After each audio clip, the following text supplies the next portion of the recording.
What happens when gospel royalty meets daytime television and a conversation meant to celebrate faith turns into one of the most unexpected confrontations in morning show history? C. Swinny, the woman whose voice has carried through cathedrals, stadiums, and hearts around the world, didn't come to make headlines that day. She came to talk about music, about faith, about the foundation that had shaped her for decades. But what began as a feel-good interview on the Today Show soon turned into something much heavier, something raw, and something that left both women visibly shaken.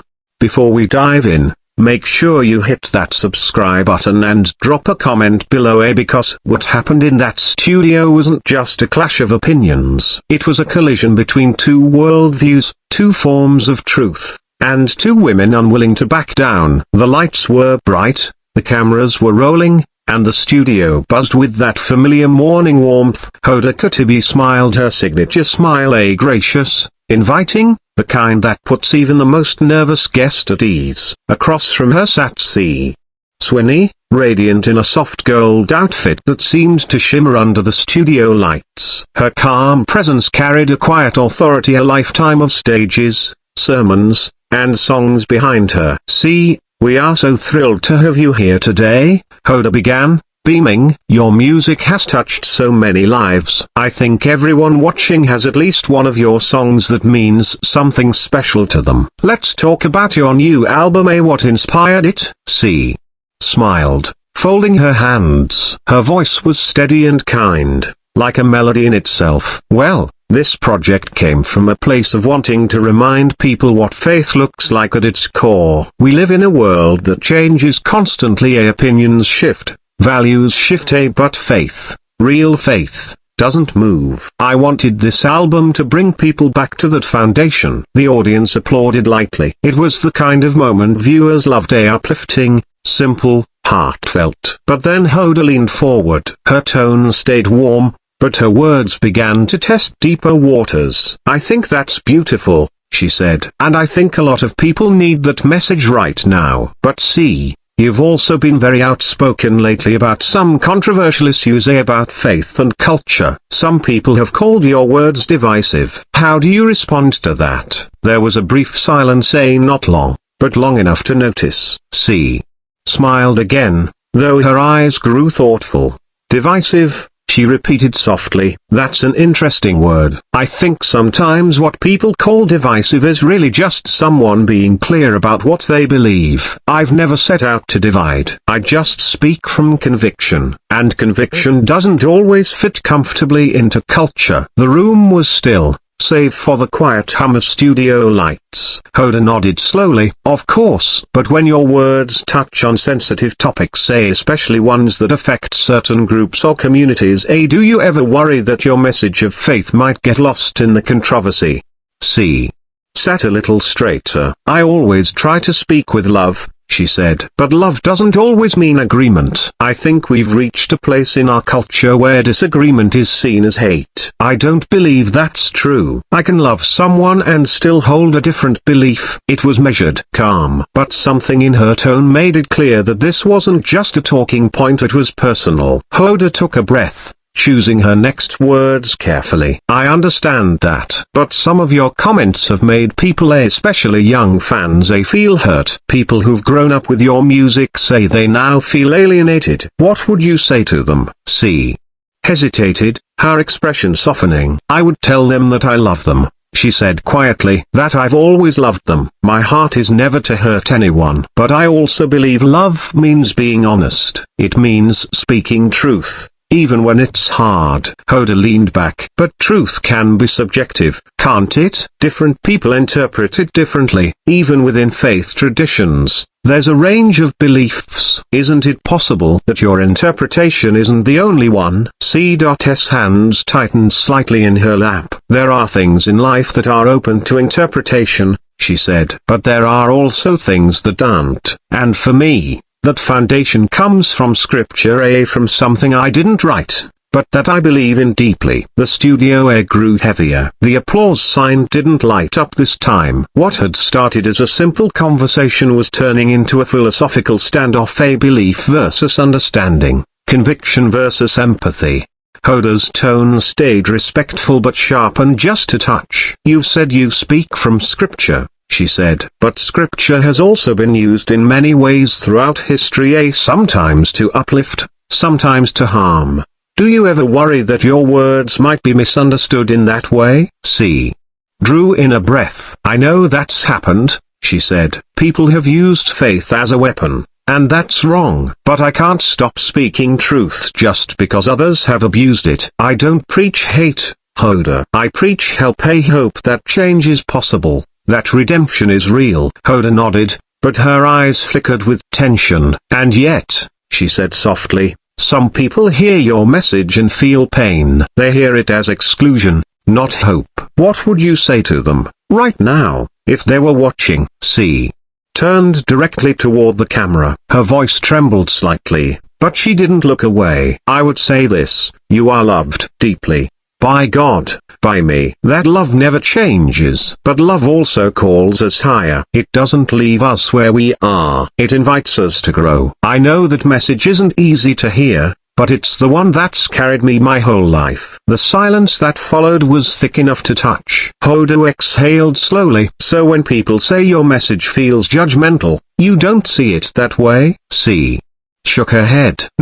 "I see it as accountability. We've confused accountability with condemnation. They're not the same. I believe in grace, but grace isn't permission. Grace is power to change." The audience was motionless now. Even the crew seemed unsure whether to breathe too loudly. Hoda finally spoke again, her tone lower, almost weary. "But how do you balance that conviction with compassion?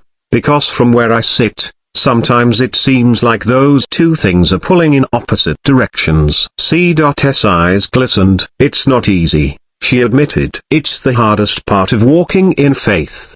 Because love without truth becomes chaos, and truth without love becomes cruelty. I'm trying to live in that tension, to hold both." For a moment, it seemed like the conversation might soften there, that perhaps understanding was finally breaking through. But then Hoda asked one more question. "See, with all respect," she said, "do you think maybe that tension is yours to hold, not everyone else's? That sometimes what feels like conviction to you might sound like rejection to someone else?" The question landed like a spark in dry grass. C.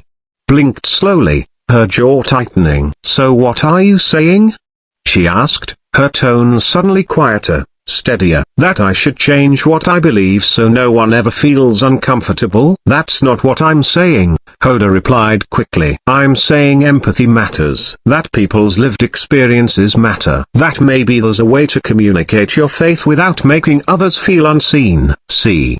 leaned forward. "And I'm saying that truth doesn't always feel like empathy. Sometimes truth feels like confrontation, but that doesn't make it unloving." The studio felt smaller now, as though the air itself had compressed around the two women. Hoda set her cue cards aside. "I'm trying to understand," she said. "But what I'm hearing sounds like conditional love. Like love that says, you're welcome, but only if you change." C. shook her head, her voice breaking slightly.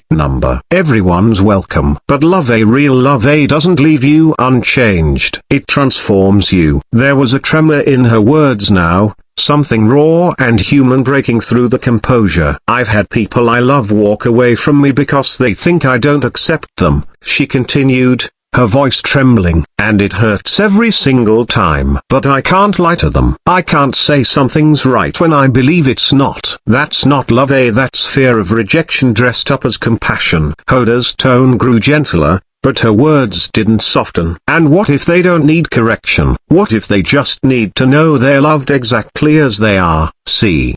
met her gaze. "They are. But love isn't the same as approval. God's love doesn't erase truth, it redeems it." Neither woman spoke for several seconds. Somewhere off camera, a producer gestured frantically, unsure whether to cut to commercial. But both stayed seated, locked in a moment that had clearly moved beyond television. Finally, Hoda broke the silence. "See, I believe you mean every word you're saying," she said, "and I respect that. But I hope you can understand why people hear your message and feel pain, because to them, it sounds like they have to change to be worthy of love. And that's a hard thing to hear." C. swallowed hard. "I understand," she said softly, "and I'm sorry for the pain, truly. But I can't apologize for believing in transformation. I believe God's love changes everything, even us." The words hung in the air like the final note of a gospel song, haunting, unresolved. The interview ended minutes later, with a polite smile and a commercial break that felt almost surreal. The audience clapped, unsure whether they were applauding courage, conviction, or simply relief that it was over.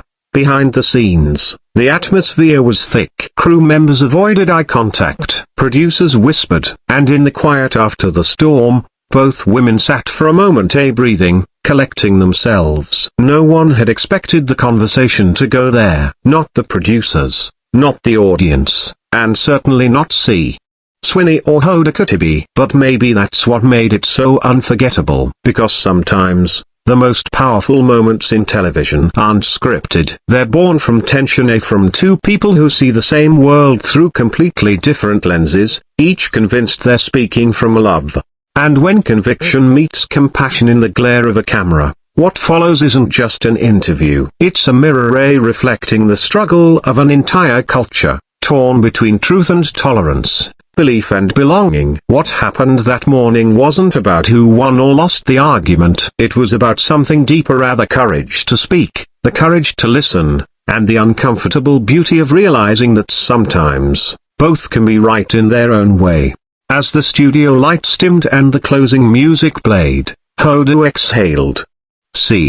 Swinny closed her eyes, whispered a quiet prayer, and stood. Two women, two truths. One unforgettable moment, broadcast to millions, but felt most deeply in the quiet spaces of reflection afterward. And that, perhaps, is the real story, not the confrontation, but the courage it takes to stand firm, to stay kind, and to keep reaching for understanding even when the world seems determined to divide.